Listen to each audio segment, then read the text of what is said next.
नमस्कार दोस्तों। आज के इस लेक्चर में हम एटमॉस्फेरिक रिवर्स पर चर्चा करने जा रहे हैं, जो पिछले कुछ दिनों से न्यूज में बना हुआ है।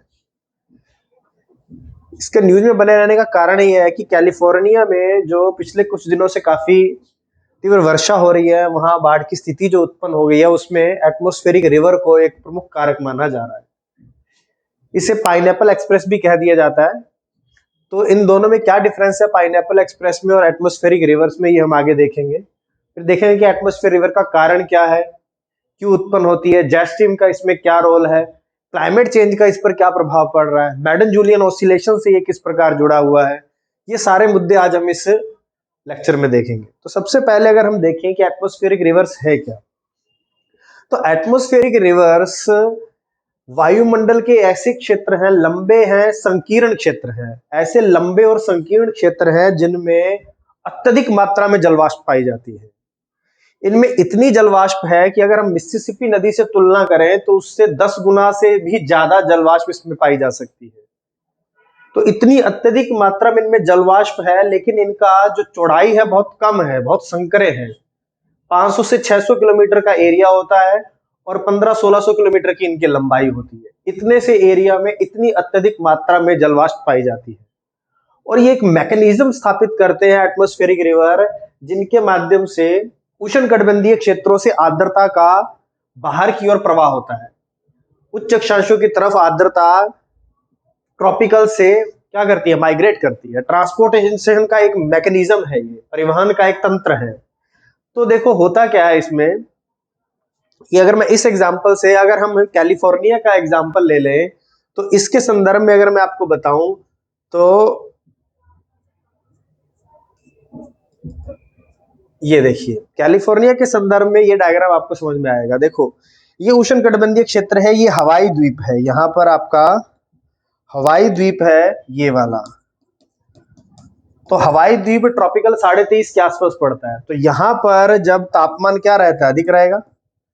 तो यहाँ तापमान अधिक होने के कारण यहाँ पर वायुमंडल में वाष्पीकरण की प्रक्रिया से जलवाष्प की मात्रा पर्याप्त हो जाती है। अत्यधिक मात्रा में जलवाष्प वायुमंडल में पहुंच गई, और फिर वो यहां से ट्रेवल करती है और कहाँ जाती है, यूएसए के वेस्ट कोस्ट की ओर प्रवाहित होती है। और देखो बिल्कुल ये संकरा क्षेत्र है, और कितना लंबा है और संकरा क्षेत्र है। इन्हें ही कहा जाता है एटमॉस्फेरिक रिवर, एटमॉस्फेरिक रिवर। और ये वायुमंडल में देखो नदी के समान है। तो वायुमंडल में जो नदी के समान संकरे लंबे क्षेत्र हैं, उन्हें एटमॉस्फेरिक रिवर कहा जाता है। और इस एटमॉस्फेरिक रिवर का ही एक विशेष प्रकार है पाइनएप्पल एक्सप्रेस। इसी का एक रूप है एटमॉस्फेरिक, ऐसी एटमॉस्फेरिक रिवर्स जो इस हवाई द्वीप के आसपास से उत्पन्न होती हैं, इनका सोर्स रीजन हवाई द्वीप होता है, उन्हें पाइनएप्पल एक्सप्रेस कहा जाता है। क्यों? क्योंकि इस क्षेत्र में पाइनएप्पल की काफी अच्छी खेती कृषि होती है, इसीलिए इसे पाइनएप्पल एक्सप्रेस कहा जाता है। तो ये इस क्षेत्र से जलवाष्प को ट्रांसपोर्ट करके कैलिफोर्निया की ओर लेके जाते हैं। अब क्या होता है, जब ये यहां पहुंचते हैं तो सामने क्या होगा, सामने आपके ये नॉर्थ अमेरिका है। तो यहां पर आपने देखना कैलिफोर्निया क्षेत्र में कोस्टल रेंज है, और आगे इसके सियरा नेवादा रेंज है। तो जब तट पर इस तरह आपको पर्वत नजर आएंगे, तो ये जब अत्यधिक मात्रा में जो जलवाष्प लेके जा रही है, तो यहाँ पर इनका क्या हो जाएगा, आरोहण हो जाएगा या उत्थान हो जाएगा। उत्थान होगा तो यहाँ पर इनके कारण क्या करेंगे, क्लाउड्स का फॉर्मेशन होगा, और इन क्लाउड से क्या होगी, अत्यधिक रेनफॉल होगी। रेनफॉल भी हो सकता है और स्नोफॉल भी हो सकता है।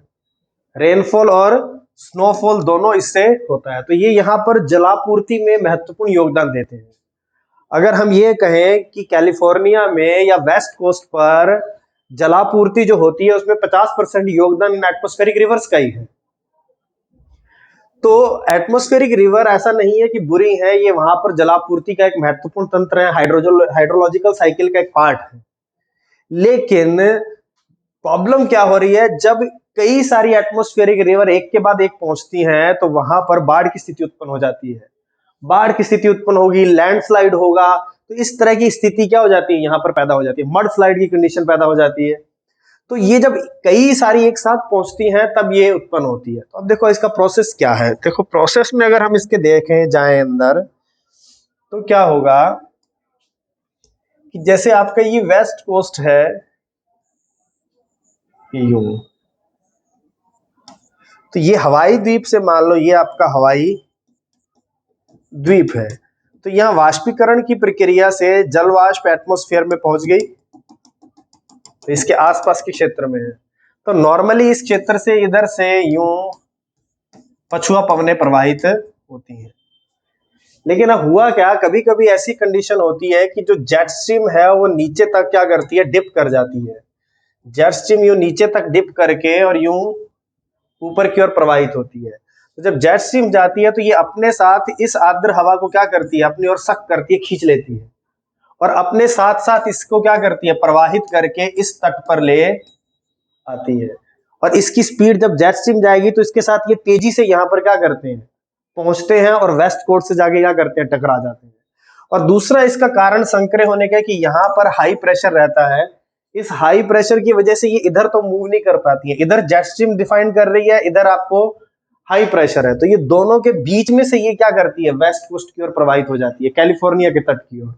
और वहां जाते ही सामने आपको पर्वतीय अवरोध नजर आता है, जिसकी वजह से क्या हो जाती है, यहाँ पर अत्यधिक वर्षा होती है, स्नोफॉल होता है, और नदियों में यहाँ पर बाढ़ की स्थिति उत्पन्न हो जाती है। अब देखो इसके बाद इसमें क्या है, देखो इसमें एक और जो कारण माना जा रहा है उसको मैडन जूलियन ऑसिलेशन को भी इसका एक कारण माना जा रहा है, मैडन जूलियन ऑसिलेशन। देखो इसका क्या रोल है, इसका रोल है कि मैडन जूलियन ऑसिलेशन का जब इनहैंस्ड फेज होता है, संवर्धित काल जो होता है, उसमें टेम्परेचर बढ़ जाता है सी सरफेस का, और जब सी सरफेस का टेम्परेचर बढ़ेगा तो इवेपोरेशन बढ़ जाएगा और उससे जलवाष्प की मात्रा बढ़ जाएगी, और वहां पर वायुमंडल में आर्द्रता की मात्रा ज्यादा हो जाती है, और इसी आर्द्रता को ये जेट स्ट्रीम अपने साथ बहा कर ले जाती है। तो jet stream plus Madden Julian oscillation दोनों का योगदान है। तो इस रूप में यहां से क्या होता है, मैडन जूलियन ऑसिलेशन क्या करता है, पुश करता है, इवेपोरेशन को बढ़ा देता है, वायुमंडल में आर्द्रता को बढ़ा देता है, और उस आर्द्रता को जेट स्ट्रीम वेस्ट कोस्ट की ओर लेकर चली आती है, और वहां पर इसका आरोहण से वर्षा हो जाती है। तो इस तरह से देखें अगर हम, तो एक तो वाष्पीकरण का महत्वपूर्ण योगदान है, और दूसरा ये एरिया कैसा है, ट्रॉपिकल है, यहाँ पर टेम्परेचर ऑलरेडी क्या है, ज्यादा है। दूसरा है वेस्टर्लीज क्या करती हैं, इसे अपने साथ प्रवाहित करती हैं इस आर्द्रता को। इसमें जेट स्ट्रीम क्या करती है, एक महत्वपूर्ण योगदान देती है, एक पुश देती है जेट स्ट्रीम। और तीसरा इसमें कुछ रोल मैडन जूलियन ऑसिलेशन का भी देखा जा रहा है। तो इन सभी के प्रभाव में वायुमंडल में इस तरह के संकरे और लंबे अत्यधिक जलवाष्प से युक्त क्षेत्र जो होते हैं वो एटमॉस्फेरिक रिवर्स है। इनकी लंबाई जो होती है वो 1000-1500 किलोमीटर तक, चौड़ाई 500 से 600 किलोमीटर तक देखने को मिलती है। तो इस तरह ये एटमॉस्फेरिक रिवर का, ये बुरे नहीं, ये फेनोमेना बहुत ही महत्वपूर्ण है वहां पर जल की आपूर्ति में। अगर पूरे साल में अगर वर्षा हो रही है तो उसमें से 50% वर्षा जो होती है वो इन एटमॉस्फेरिक रिवर्स के रूप में होती है। लेकिन प्रॉब्लम क्या है, जब कई सारी एटमॉस्फेरिक रिवर्स एक साथ आ जाती हैं तब वहां बाढ़ की स्थिति उत्पन्न हो जाती है, जिससे फिर अलग अलग प्रकार के जो आपदाएं हैं वो प्रारंभ हो जाती है। दूसरा जो है महत्वपूर्ण टॉपिक है कि क्लाइमेट चेंज का इसमें क्या रोल है।